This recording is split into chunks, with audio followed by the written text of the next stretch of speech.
Assalamualaikum and hi! In this lab skills video, we will demonstrate lab 3, which is gel electrophoresis. We are from AS201582 and our group members are Sharifah Khalita, Nur Atika B, Nur Hazika, and Siti Sulaika. What is gel electrophoresis? Gel electrophoresis is a widely used technique in life science laboratory to isolate, separate, identify, and characterize properties of macromolecules such as DNA, RNA, and proteins in many different situations. A small amount of DNA can be loaded into a well at one end of the gel in an apparatus that allows a current to be run through the gel. As the DNA is negatively charged, it will migrate to the cathode and away from the anode. In most types of gels, the mobility of a DNA fragment in an electric field is inversely proportional to the logarithm of the number of base pairs. Thus, smaller fragments of DNA can move faster than larger fragments, and gel electrophoresis can isolate fragments of DNA based on size. The use of dyes, fluorescent tags, or radioactive labels enables the DNA on the gel to be seen after they have been separated. They will appear as band on the gel. What is the importance of gel electrophoresis? Gel electrophoresis enables researchers to distinguish DNA fragments of different lengths in the separation of DNA fragments for DNA fingerprinting, to investigate crime scenes, to analyze results of polymerase chain reaction, to analyze genes associated with a particular illness, in the DNA profiling for taxonomy studies to distinguish different species, in paternity testing using DNA fingerprinting, in the study of structure and function of proteins, in the analysis of antibiotic resistance, in blotting techniques for analysis of macromolecules, and in the study of evolutionary relationships by analyzing genetic similarity among populations and species. Before proceeding to the protocols, let's look at the materials needed in order to run the gel electrophoresis lab. The materials needed are distilled water, agarose powder, 3-sporate EDTA buffer, also known as TBE buffer, 3-acetate EDTA buffer, also known as TAE buffer, conical flask, aluminum foil, microwave, nucleic acid stain, which in this experiment we use gel starch stain, the electrophoresis set, which includes the gel tray, casting dams, electrodes, power cables, tank lid, power supply, and buffer tank.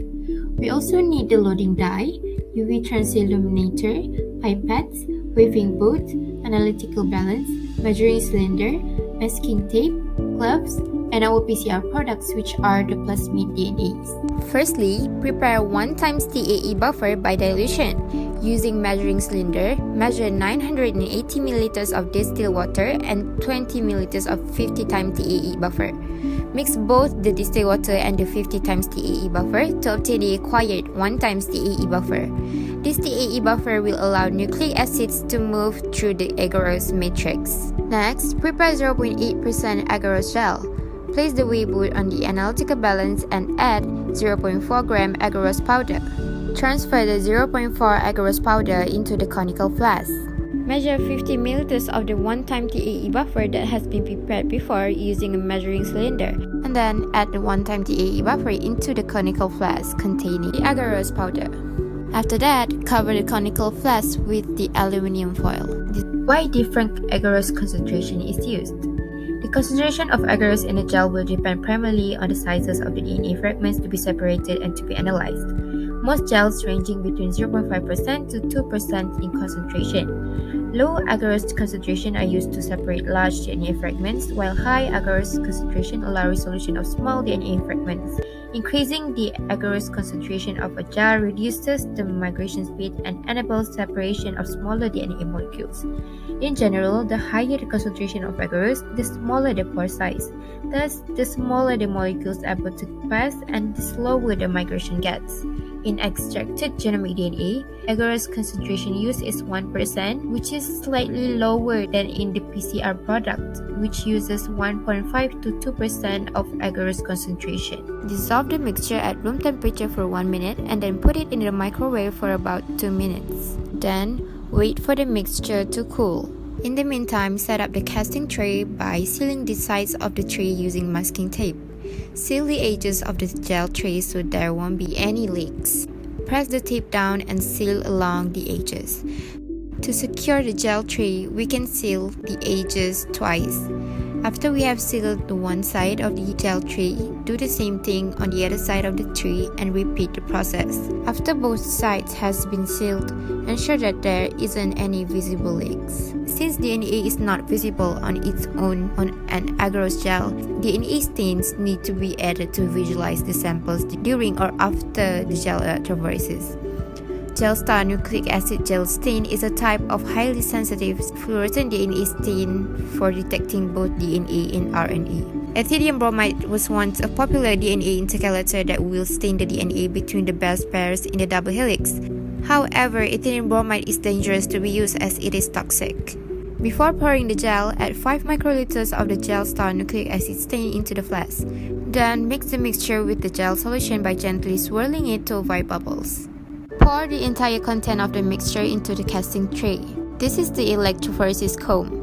It is an integral component of gel electrophoresis that is used to create the wells in the gel to hold the samples in electrophoresis.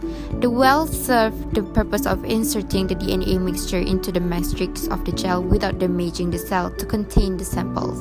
The comb will be added into the casting tray while the gel is still in a liquid form. If there happen to be any bubble formed accidentally after pouring the gel, get a micropipette tips and pinch the bubbles. Next, allow the gel to solidify. Here is the gel electrophoresis unit. Okay, first, we remove the lid as it has the electricity running through it, so it might be dangerous.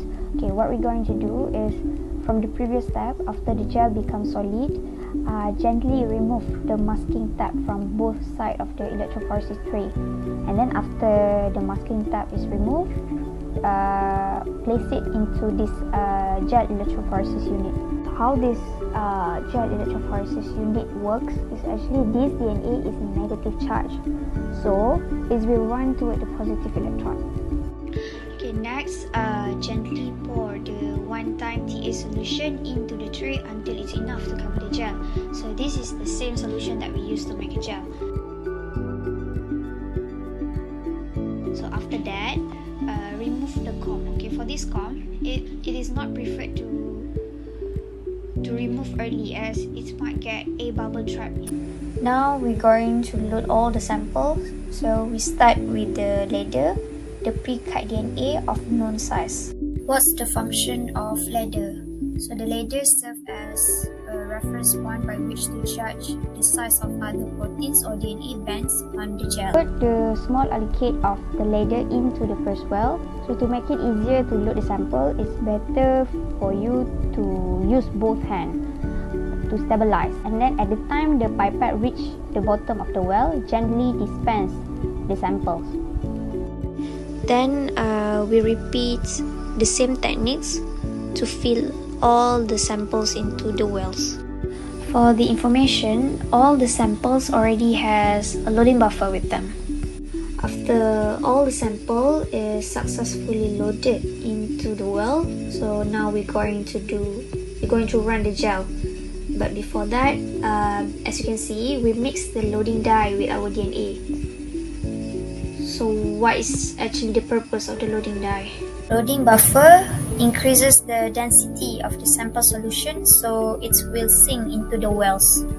Loading dye is actually the colored dye, so it has three main purpose. First, it's making it easier to tell if it were successful in loading the gel. Second, keep the DNA in the sample from diffusing away in the buffer. And lastly, migrate through the gel alongside the DNA, helping to track the rate of the migration of the sample through the gel. Next step is run the electrophoresis for 40 minutes in the range of 7.5 volt to 110 volt. Make sure the lid on the gel chamber with terminal correctly positioned to the matching electrodes on the gel chamber, black to black and red to red. Then connect the electrodes to the power supply. Again, making electrodes match the terminals on the power supply, red to red and black to black. Switch on the power supply. Then set the correct constant voltage and timer for running the samples. Press the button to begin the flow of current that will separate the DNA fragments. After that, we should be able to see bubbles coming from the wires at each end of the gel box. The positive or red electrode has fewer bubbles than negative or black electrode.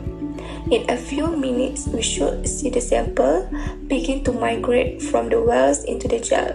The DNA samples around the diaphragm move from the negative electrode towards the positive electrode. Once gel has finished running, turn off the power and disconnect the electrodes from the power supply and assemble the gel chamber placed on an ultraviolet transilluminator to visualize the DNA bands. Using a protective visor to limit exposure to UV radiation is a critical requirement for both eyes and skin. Gel can be either photographed with an instant camera or visualized by means of commercially available image analysis tools. Results from agarose gel electrophoresis represent a qualitative analysis of the sample.